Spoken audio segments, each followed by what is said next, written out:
আমি কেমন করে তার দোষ দেব? আসলে তো তার কোনো দোষ নেই। এত কিছুর পরও আমি তাকে ভালোবেসে যাই।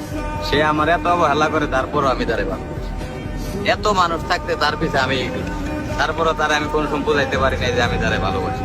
সে আমার ফিলিংসটা মানে বুঝলোই না কোনো সময়, আমার ফিলিংসটাই বুঝলো না। তবে বন্ধু, আমি আমার জীবন থেকে একটা জিনিস বুঝলাম, ছেলে হোক বা মেয়ে হোক, তুমি যখন তারে ভালোবাসবা তখন তার র্যাঙ্কিংটা মানে নিজের অনেক হাইলাইটস মনে করে। মানে ও কোনো সময় এটা বোঝার চেষ্টা করে না যে দুনিয়ায় এত মানুষ থাকতে আমারে ভালোবাসে, এটা কখনোই বোঝে না। মানে ওই ভালোবাসাটা উল্টায় না, মানে আমি সেরা বা আমি একবার অনেক সুন্দরী এই হিসাবে না। কোন সময় এটা ভাবে না যে এত মানুষ থাকতে আমারে ভালোবাসে। ভালোবাসা বন্ধু অন্যরকম জিনিস, সবার দিকে তো আসে।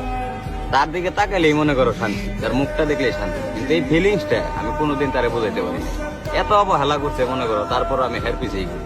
তাহলে সব মিলাই মনে করো যে দোস্ত, আমি হের দোষ দিই, দোষটা আমার। আমি নিজেই মনে করো আমি কষ্ট কিনতেছি।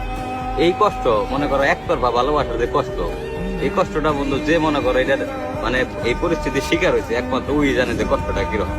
সবাই এই পরিস্থিতিতে বুঝবো না। তো হয়তো কেউ হাসিয়া খেলে নিবো যে ও পাগল হয়ে গেছে, ওর পিছিয়ে ঘুরে গেছেন। আসলে যে মনে করো এই ফিলিংসটা বুঝছে, যে কাউরে মন থেকে ভালোবাসছে, ওই বুঝে যে জিনিসটার যন্ত্রণা বা জ্বালাটা কত। তো আমি দোয়া করি যে আমার মতে যন্ত্রণায় জানি কেউ না পাবে, আল্লাহ সবাই রে মানে ভালোবাসা মিলাই।